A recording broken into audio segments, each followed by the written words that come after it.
기도하심으로 말씀 묵상을 시작하겠습니다. 하나님 감사합니다. 오늘도 좋은 날 주시고 주님의 말씀 가운데 우리의 삶을 세워가게 하시는 그 은혜에 감사를 드립니다. 말씀이 늘 우리의 길이 되게 하시고 또 빛이 되게 하셔서 그 길 가운데 주님의 뜻을 따르는 믿음의 자녀 되게 하여 주시옵소서. 예수님 이름으로 기도드리옵나이다. 아멘. 예, 반갑습니다. 오늘은 1장의 마지막 부분 함께 나누도록 하겠습니다. 1장을 우리가 잠시 다시 돌아보면 세례 요한에 대한 출생 예고, 그리고 이제 마리아의 수태고지, 그리고 마리아가 엘리사벳을 찾아와서 위로와 격려를 받게 되는 그러한 내용까지 쭉 이어지게 되어지죠. 그리고 마음의 위로를 받은 마리아가 이제 돌아가고 집으로 돌아간 후에 세례 요한이 태어나게 됩니다. 이때까지 요한의 아버지였던 사가랴는 말을 하지 못하는 상태였죠.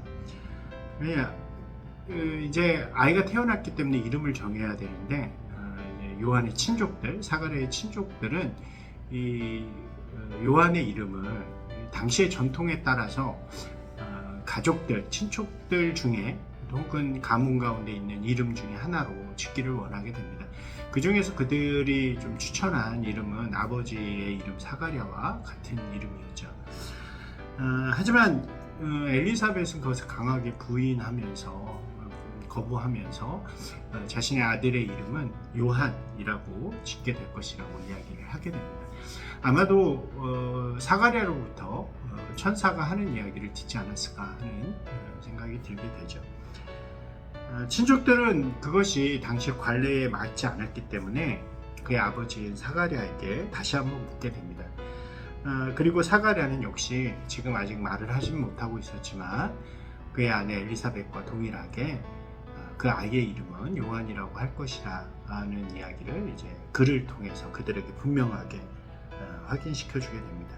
그리고 성경은 아주 흥미롭게도 그때서야 비로소 사가랴의 입이 풀리고 혀가 풀리고 말을 할 수 있게 되었다라고 기록을 하게 되는 것입니다. 이 1장의 앞부분에서 사가랴는 천사의 예언을 듣게 되죠. 아들을 낳게 될 것이다. 그리고 그가 메시아가 오기 전에 이 땅 가운데서 아주 큰 일을 하고 또 그 길을 준비하는 자가 될 것이다 라는 예언을 듣게 됩니다. 하지만 그는 그의 상황과 환경 속에서 그것이 불가능한 것이다 라는 고백을 하게 되고 그 불신으로 말미암아 그때부터 그는 아마도 그는 입이 막혀서 말을 못하게 되는 것입니다. 아마도 그 말을 못하게 된 상황은 그의 불신이 밖으로 더 이상 나오게 하지 않게 하기 위함이 아니었을까 하는 생각이 드는데요.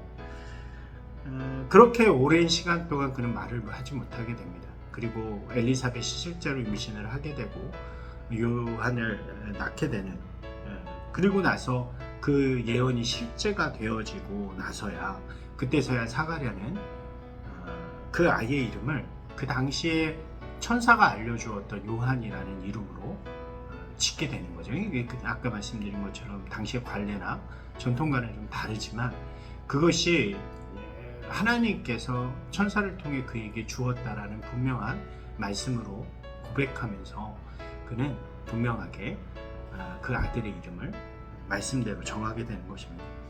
그리고 그때서야 그의 입이 열렸다라고 성경은 말하는 거죠. 이것이 우리에게도 참 의미가 있다고 생각이 되어집니다. 하나님의 말씀이 때로는 우리의 상황과 환경에 잘 맞지 않을 때도 있고 그것을 쉽게 받아들이고 순종하는 것이 어려울 때도 있는 것입니다. 우리는 세상 속에서 살아가는 사람들이기도 하고 또 다양한 상황과 환경이 우리 안에 있기 때문에 하나님의 말씀만으로 우리가 살아간다는 것이, 그것을 결단하는 것이 참 어렵고 용기가 필요한 일이기도 하다는 거죠. 그것을 우리는 때로는 불신앙이라고 부르기도 하고 의심이라고 부르기도 하는 것입니다. 진짜 믿음은 무엇이냐? 그러한 상황과 환경 속에서 우리의 불신앙과 의심이 있는 상황 속에서 침묵함으로 주님의 행하실 일들을 기다릴 줄 아는 능력이라고 할 수 있는 거죠. 그 믿음을 가지고 오늘의 삶을 살아내면, 지켜내고 또 노력하면서 주님의 뜻 가운데서 살려고 우리가 발버둥 치면서 살아갈 때 언젠가는 그 믿음이 우리 가운데 역사가 되어지는 순간이 있게 된다는 사실입니다. 그리고 그 믿음의 역사는 우리에게 능력이 되어지고 다시 한번 우리가 믿음을 고백할 수 있는, 믿음 위에 설 수 있는 시간이 되어지는 거죠. 그래서 히브리서는 믿음은 바라는 것들의 실상이고 보이지 않는 것들의 증거라고 이야기하는 것입니다. 사가랴가 이런 경험을 해요. 그리고 나서 1장의 마지막 부분에서는 이제 하나님께 영광의 찬양을 또 고백을 드리는 장면이 이어지게 됩니다. 그는 자신의 삶을 통해서 이러한 역사를 이루신 하나님을 높여 찬양하게 되고요. 하나님의 약속을 통해 태어난 이 요한을 축복하게 됩니다. 그리고 요한에게 말씀하셨던 그 예언을 다시 한번 그가 고백하면서 그것들이 믿음 안에서 이루어지게 될 것이라는 분명한 확신에 찬 고백을 하게 되는 것입니다. 이것이 하나님의 역사를 체험하는 사람들의 찬양이고 노래라고 할 수 있겠죠.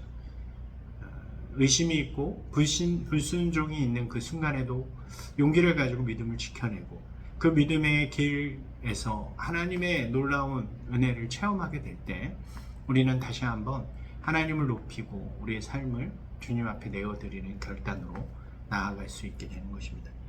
이게 되게 중요한 것 같아요. 상황이 그렇지 않더라도 믿음을 갖고 그 믿음으로 오늘을 지켜내면 하나님의 역사가 임하고 그 역사 가운데 우리는 다시 한번 믿음을 단단하게 세워가는 사람들이 될 수 있다는 거죠. 이것이 반복되어져 가는 것이 아마도 신앙의 길이라고 할 수 있습니다. 사랑하는 여러분, 오늘 우리의 삶의 길, 여러분의 삶의 길은 어떤가요? 그 안에서 주님의 부르심을 받은 자녀로 또 믿음으로 분명하게 고백함으로 서면서 때로는 흔들릴 수 있는 그런 상황 속에서도 우리의 믿음을 세워가면서 주님 앞에 한 걸음 한 걸음 나아가는, 그래서 주님의 놀라운 역사를 체험하는 저와 여러분이 되시기를 주님의 이름으로 축원합니다.